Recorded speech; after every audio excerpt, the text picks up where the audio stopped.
Okay, I thought today I might look at what's called trench art. Now, I have an interest in the First World War.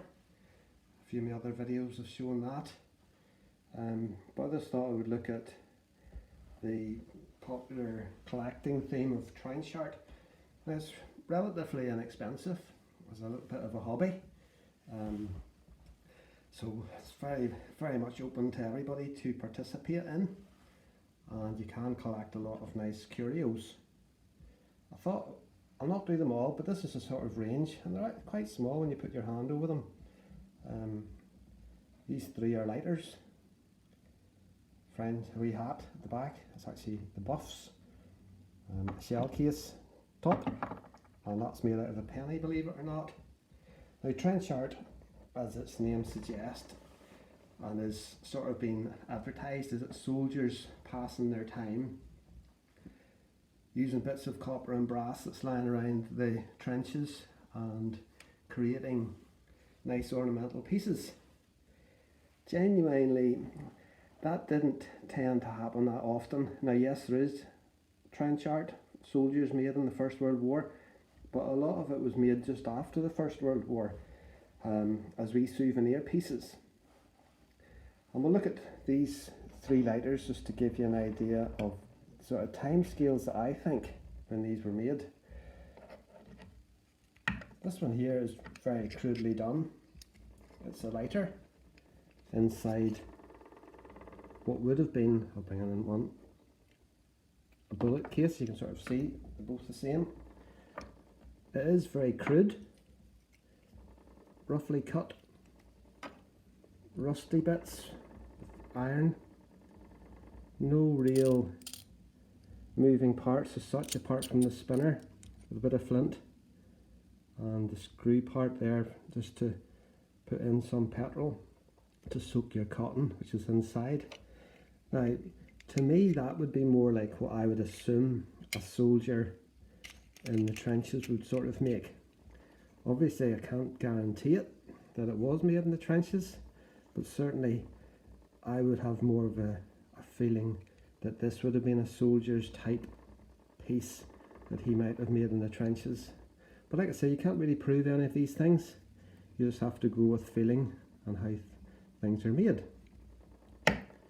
Now, believe it or not, battlefield tours or pilgrimages, as they were called at that time, actually started about 1920, and Michelin, you know, the tire company, they actually started producing battlefield guides in 1920. And it's funny, if you read some of the books, they'll have things like statements like, take your car along the road until the road disappears and then you have to go on foot.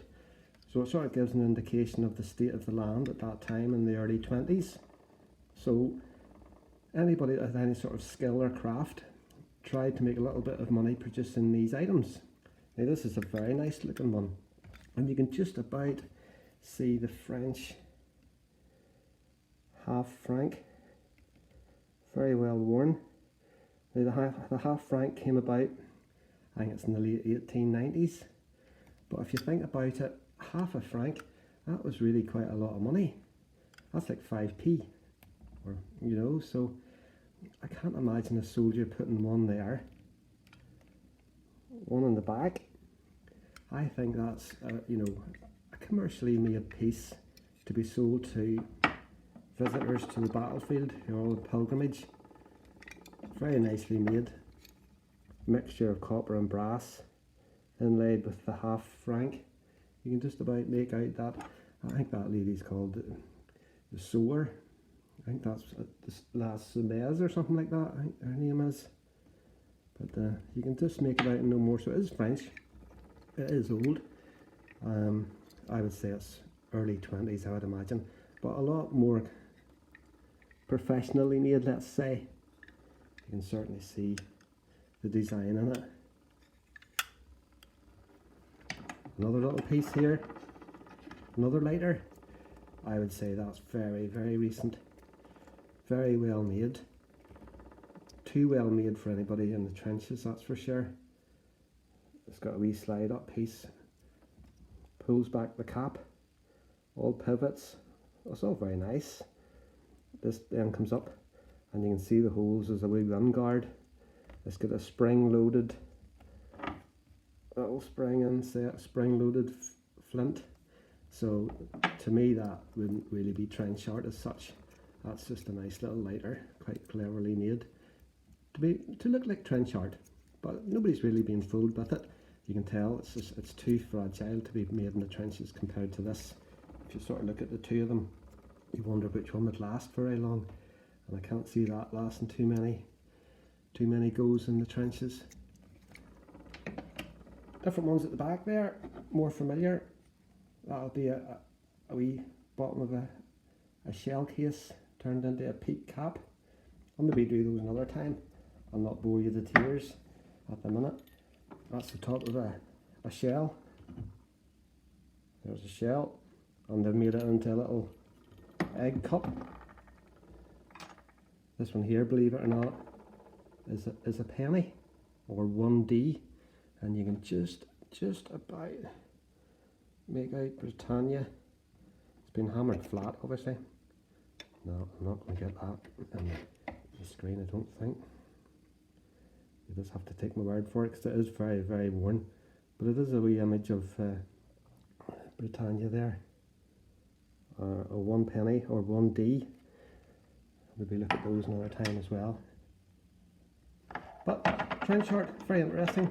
It's a very inexpensive area of militaria to get into. Obviously you can spend hundreds and hundreds. All these were about £15, believe it or not. That was about 15 quid.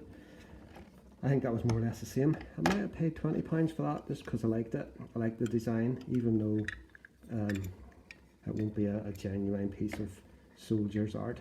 But certainly it was made in the early 20s, going by the wear on that half franc. And no doubt some women, I would imagine, was going over to the battlefields, pilgrimage probably to visit her husband's grave, or there might be a mother to her son's grave. So all very poignant pieces, so it doesn't really bother me that it wasn't made by a soldier, but it was certainly made by someone and given to a relation of a soldier. It was obviously made the journey to France at some point. Anyway, quite interesting wee theme. Do subscribe, folks. I'll maybe do a couple more later. See you later.